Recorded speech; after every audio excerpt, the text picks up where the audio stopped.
Hello everybody. आज की इस वीडियो में मैं डिस्कस करने जा रहा हूँ career after BSc physics and MSc physics. तो जो वीडियो का टाइटल है, जैसे कि आपको पता चल रहा है कि बीएससी फिजिक्स के बाद क्या क्या कैरियर हो सकते हैं और एमएससी फिजिक्स के बाद में क्या क्या कैरियर हो सकते हैं, उसको लेकर प्रोस्पेक्ट्स में ये वीडियो में डिलीवर करने जा रहा हूँ। और इस वीडियो में मैंने बताने का प्रयास किया है कि बीएससी फिजिक्स के बाद आप अगर बीएससी में आपके पास फिजिक्स एक सब्जेक्ट है तो आप कहाँ कहाँ कैरियर बना सकते हैं, और उसके बाद में एमएससी फिजिक्स अगर आप कर लेते हैं बीएससी फिजिक्स के बाद तो आप क्या क्या करियर बना सकते हैं। पीएचडी कर लेते हैं तो उसके बाद में आपके पास क्या करियर अपॉर्चुनिटी है। तो इन्हीं चीज़ों को कैरियर काउंसलिंग की सीरीज जो मैंने ऑलरेडी काफ़ी वीडियो अपलोड की हैं कैरियर काउंसलिंग को लेकर, उसी को लेकर ये वीडियो है कि आपको कैरियर के बारे में बताया जाए कि क्या क्या पॉसिबल कैरियर आपके बन सकते हैं। क्योंकि सभी जो पढ़ रहे होते हैं उनके दिमाग में एक ही चीज़ रह रही होती है कि जो हम डिग्री कर रहे हैं इसकी क्या यूटिलिटी है। तो उसी को प्रोस्पेक्ट्स में रखते हुए वीडियो में डिलीवर कर रहा हूँ।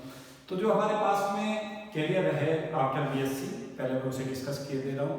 तो बीएससी में जो कैरियर है वो है कि लैब सुपरवाइजर्स रखे जाते हैं। जो हमारे पास में देश के अंदर डिफरेंट लैब्स हैं, जो हमारी सेंट्रल जो गवर्नमेंट है उसकी लैब है, उनमें सुपरवाइजर होते हैं जो लैब का देख रेख करते हैं, उनको सुपरवाइज करते हैं लैबों में जो जो दिक्कत हैं क्या क्या हैं और कैसे उन्हें मेंटेन किया जाए। तो ये दो तरीका के इसमें पद होते हैं, एक लैब सुपरवाइजर के होते हैं, एक रिसर्च असिस्टेंट और टेक्निकल असिस्टेंट के होते हैं, जो क्या करते हैं कि जो असिस्ट करते हैं साइंटिस्टों को, जो टेक्निकल असिस्टेंट होते हैं या रिसर्च असिस्टेंट होते हैं।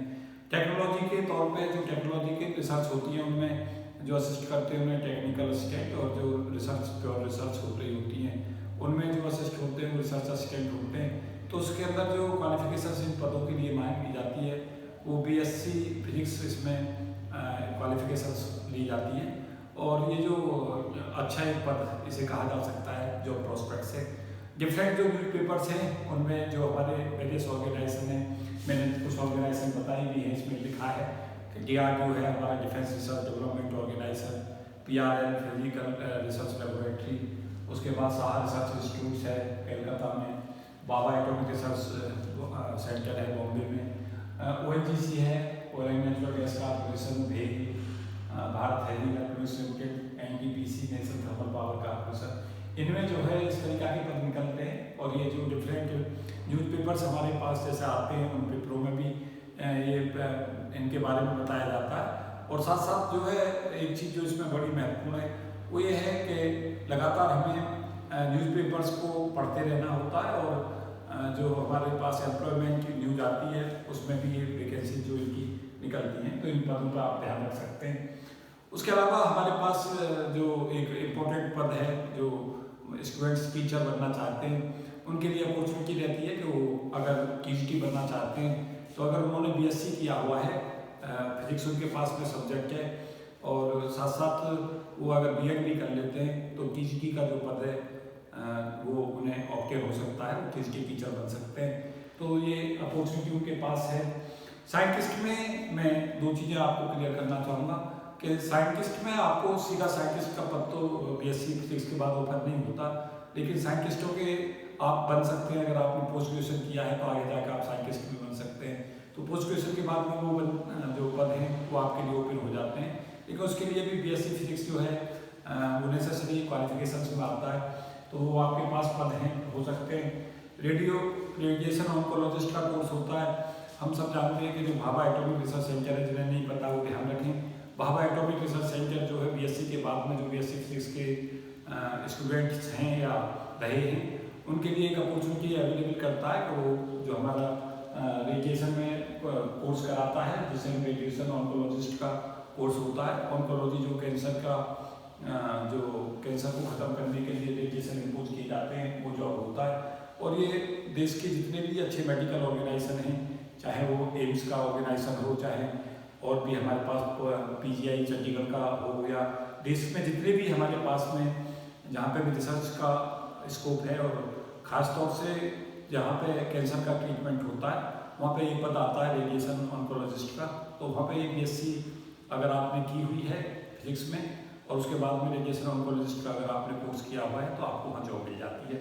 उसके बाद हमारे पास बहुत सारे वेरियस कोर्सेज हैं, जो कोर्सेज चल रहे हैं, डिप्लोमा कोर्सेज हैं, जो शॉर्ट कोर्सेज होते हैं कुछ ही समय के, 6 महीने के या 1 साल के, मैक्सिमम जो समय इनका ज़्यादातर कोर्सों का होता है वो 1 ईयर होता है। कुछ कोर्सेज ऐसे हैं जिनका थोड़ा ड्यूरेशन ज़्यादा होता है। तो ये कोर्सेज भी मैंने बता रखे हैं इसमें कि ये कोर्सेज आप कर सकते हैं। Certificate in lab assistant and technician का सर्टिफिकेट अगर आप ले सकते हैं तो आपको प्रीफरेंस मिलेगी जब भी आप टेक्निकल असिस्टेंट के लिए आप प्रयास करते हैं या लैब असिस्टेंट के लिए प्रयास करते हैं। उसके साथ साथ diploma in operation theatre technology, जो ऑपरेशन थिएटर में टेक्नोलॉजी यूज होती है, जो डॉक्टर्स ऑपरेशन थिएटर में करते हैं, उनके पास में अगर आपने ये कोर्स किया हुआ है diploma in operation theatre technology का, क्योंकि हम सब जानते हैं कि जो मेडिकल साइंस है वो फिजिक्स के फिनोमेना पर बेस होती है, तो फिजिक्स के जो लोग हैं उनके लिए वहाँ भी स्कोप बनता है। जो डिप्लोमा है वो चलता है हमारा diploma in medical lab technology, PG diploma in machine learning, diploma in nano technology, ये सब शॉर्ट कोर्स डिप्लोमा है और इनके बाद इनका जो प्रोस्पेक्ट्स है वो भी काफ़ी ब्राइट है। यहाँ से जॉब मिल जाते हैं अगर आपने ये डिप्लोमा किए हुए हैं। और डिप्लोमा ऑप्थेल्मोलॉजी में भी करते हैं, तो जो ऑप्थेल्मोलॉजी होती है, जो लेंसेज का अध्ययन है, उसमें जॉब मिल जाते हैं अगर आपने डिप्लोमा ऑप्थेल्मोलॉजी में किया हुआ है बीएससी के बाद में। तो ये इसमें प्रोस्पेक्ट्स आपके पास हैं, ये बहुत सारे प्रोस्पेक्ट्स हैं जो मैं कहूँगा। साथ साथ ये भी बताना चाहूँगा कि कुछ मेट्रोलॉजी में डिपार्टमेंट में भी जॉब निकलती हैं, लेकिन उनमें मेट्रोलॉजी डिपार्टमेंट में 2 तरीका की आती हैं।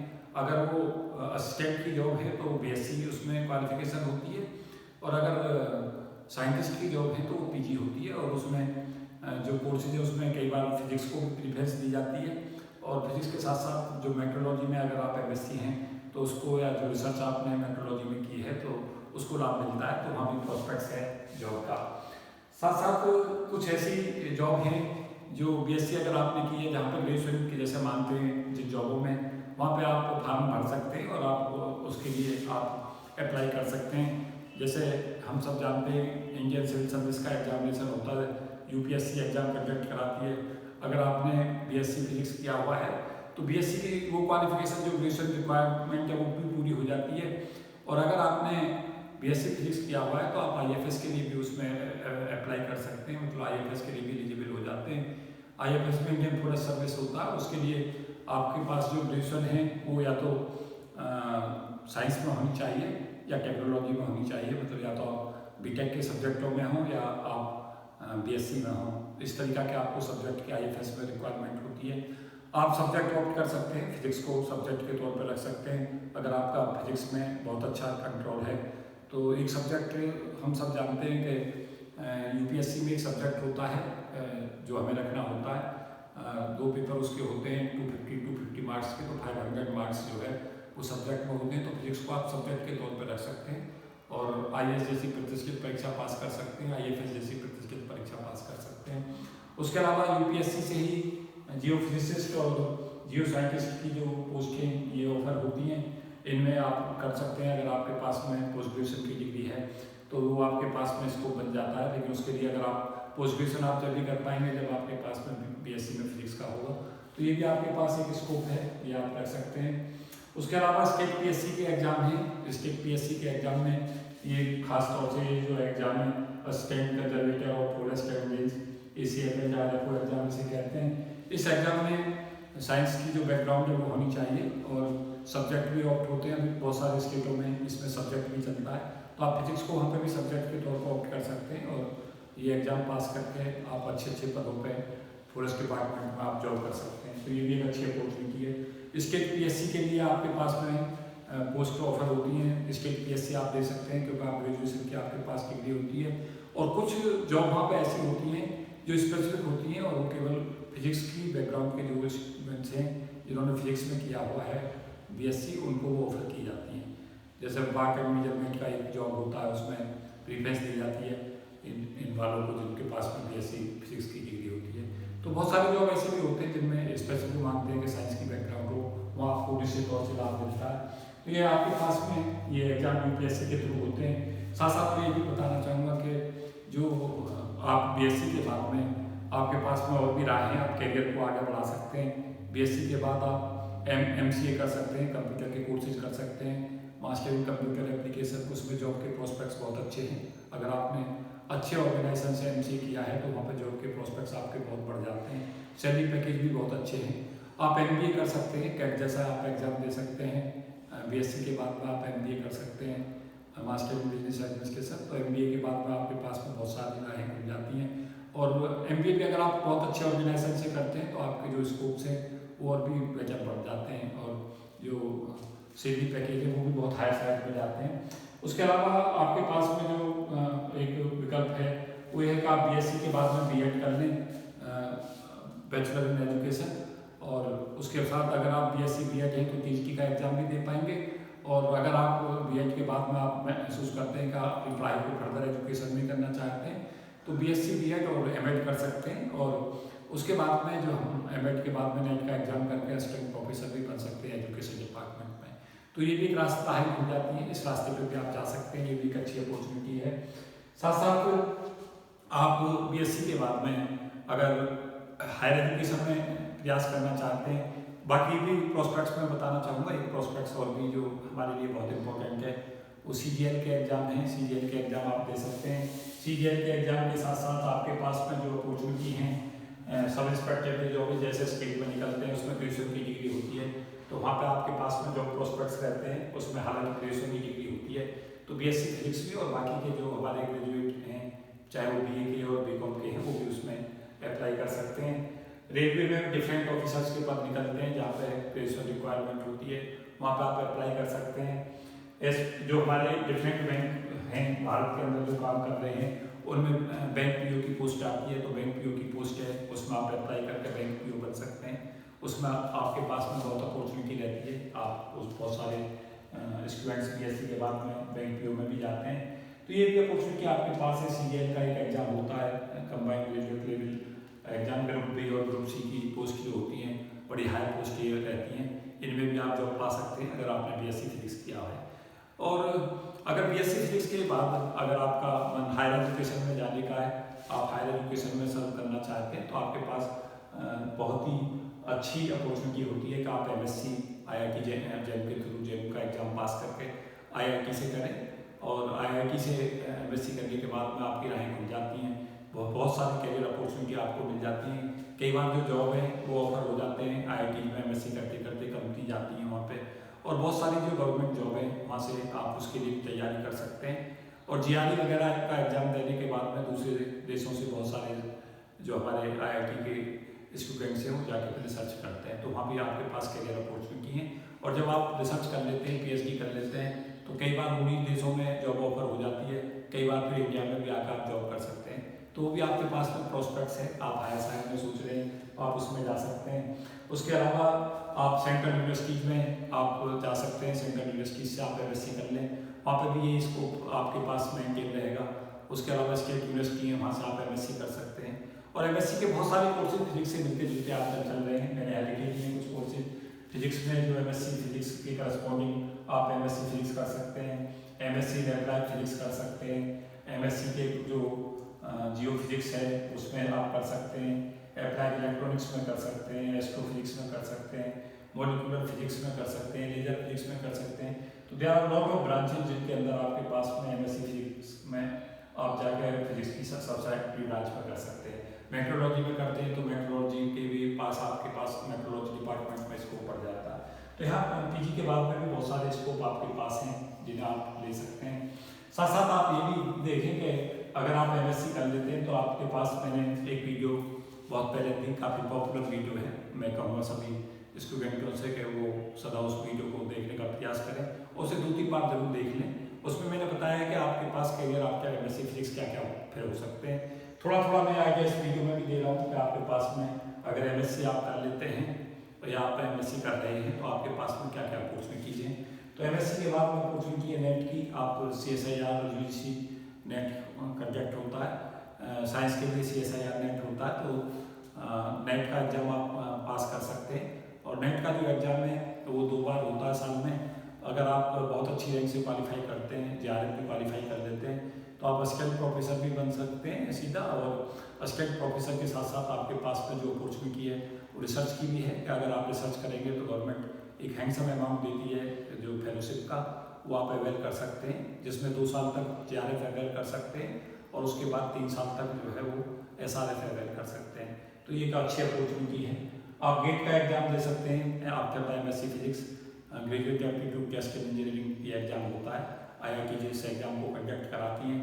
अगर आपकी गेट में बहुत अच्छी रैंक है तो आपके पास में सीधा जॉब ऑफर हो जाता है। कई बार ONGC जैसी कंपनी जॉब जो है ONGC वो सीधा जॉब ऑफर कर देती है, केवल छोटा एक इंटरव्यू होता है ONGC का, आप वहाँ पे जाकर ONGC में जॉब ले सकते हैं। उसके अलावा अगर आपकी रैंक थोड़ी कम है, आप ONGC में साइंटिस्ट नहीं बन पाते, तो बात जो भाभा एटॉमिक रिसर्च सेंटर है वो शॉर्ट लिस्टेड करता है अपने यहाँ गेट के स्कोर से, तो आपके पास वहाँ भी स्कोप बनता है। तो आपके पास मैंने पहले भी बताया है, मैंने वीडियो दी थी कैरियर जो साइंटिस्ट कैसे बने भारत में, तो उसे भी आप देखें, उससे भी आपको काफ़ी लाभ मिलेगा। जेस का एग्जाम होता है जो देश के अंदर टॉप ऑर्गेनाइजेशन है रिसर्च के, उनमें आप रिसर्च कर सकते हैं।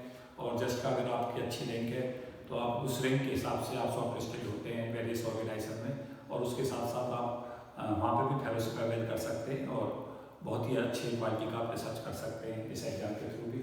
TIFR का एग्जाम होता है, Tata institute of fundamental research, जो देश का एक बहुत ही प्रतिष्ठित 2 ऑर्गेनाइजेशन भारत में सबसे एक्टिव रिसर्च कराते हैं, TIFR और आइजर इंस्टीट्यूट। तो इनके बारे में आप सोच सकते हैं, इनकी भी अपॉर्चुनिटी है आपके पास में अगर आपने PG किया हुआ है तो TIFR से या आइजर से आप रिसर्च कर सकते हैं, आइजर जैसे ऑर्गेनाइजेशनों से। बाद में साइंटिस्ट बन सकते हैं भाभा एटॉमिक रिसर्च सेंटर में, उसके पास आपके पास अपॉर्चुनिटी है। बाद में जो एंट्री है वो 2 लेवल से होती है। अगर गेट में आपका स्कोर है तो उससे शॉर्ट लिस्टेड होते हैं जो इंटरव्यू के लिए, और एक जो शॉर्ट लिस्टेड क्राइटेरिया है उनका, वो एक एग्जाम कंडक्ट कराती है जो भाभा एटॉमिक रिसर्च सेंटर है, उससे शॉर्ट लिस्टेड होते हैं। और मुंबई ट्रांबे में जो इसका इंटरव्यू होता है, अगर आप उसे क्वालिफाई कर जाते हैं तो सीधा बाद में आप साइंटिस्ट बन जाते हैं, तो वो भी आपके पास है। अगर वहाँ पे आपकी रैंक थोड़ी कम रहती है तो आप बार्क से रिसर्च कर सकते हैं। और इसमें एक मैं पहले भी बता चुका हूँ कि बार्क जो है वो डिप्लोमा कोर्सेज भी ऑफर करता है, और इसमें जो ऑन्कोलॉजिस्ट जो डिप्लोमा वाले जो रेडिएशन थेरेपी में डिप्लोमा कर लेते हैं उन्हें अच्छे देश के अंदर जॉब ऑफर होते हैं, तो वो भी एक अच्छी अपॉर्चुनिटी है।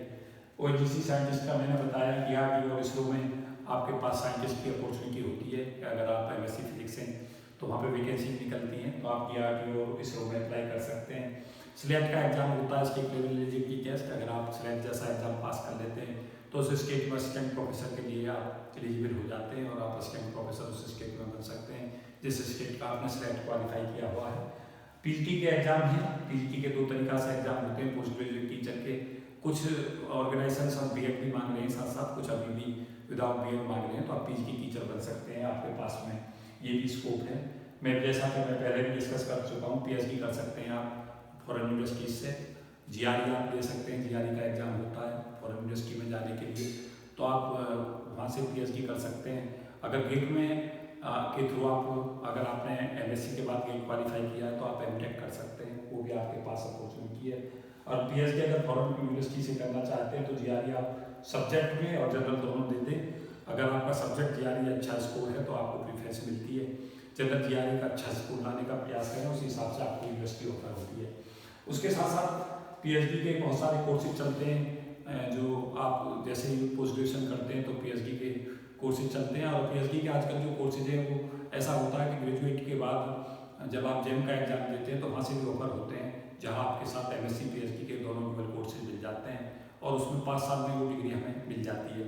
तो वो भी एक बहुत ही लाभान्वित करने वाली चीज़ है, खासतौर से जो MSc फिजिक्स में करना चाहते हैं, तो वो भी एक कैरियर अपॉर्चुनिटी है। उसके साथ साथ जब आप PhD कर लेते हैं तो PhD के बाद में भी स्कोप बन जाता है। PhD के बनने के बाद में आपके पास में 2 बड़ी जो स्कोप है वो असिस्टेंट प्रोफेसर का ही है कि आप असिस्टेंट प्रोफेसर बन जाए। असिस्टेंट प्रोफेसर पर मैंने बहुत सारी वीडियो अपलोड की हैं। असिस्टेंट प्रोफेसर में भी आप स्टेट में यूनिवर्सिटीज में प्रोफेसर बन सकते हैं, सेंट्रल यूनिवर्सिटी में प्रोफेसर बन सकते हैं, IIT में प्रोफेसर बन सकते हैं, NIT के जो इंस्टीट्यूट है उनमें प्रोफेसर बन सकते हैं अगर आपने MSc PhD और NET क्वालिफाई किया हुआ है। अभी कुछ ही दिन पहले जो हमारे UGC के चेयरमैन है जगदीश कुमार जी, उनका स्टेटमेंट आया था कि PhD जो है वो कंपलसरी नहीं होगी असिस्टेंट प्रोफेसर के लिए यूनिवर्सिटी लेवल पर भी। तो ये भी एक अच्छी खबर है कि अगर आपने PhD नहीं भी की है, केवल आपने MSc और NET क्वालिफाई किया हुआ है, तो आप सेंट्रल यूनिवर्सिटी में या स्टेट यूनिवर्सिटी में असिस्टेंट प्रोफेसर बन सकते हैं। क्योंकि सीधा प्रोफेसर नहीं बनते, पहले असिस्टेंट प्रोफेसर बनते हैं, फिर एसोसिएट प्रोफेसर बनते हैं, बाद में प्रोफेसर बनते हैं।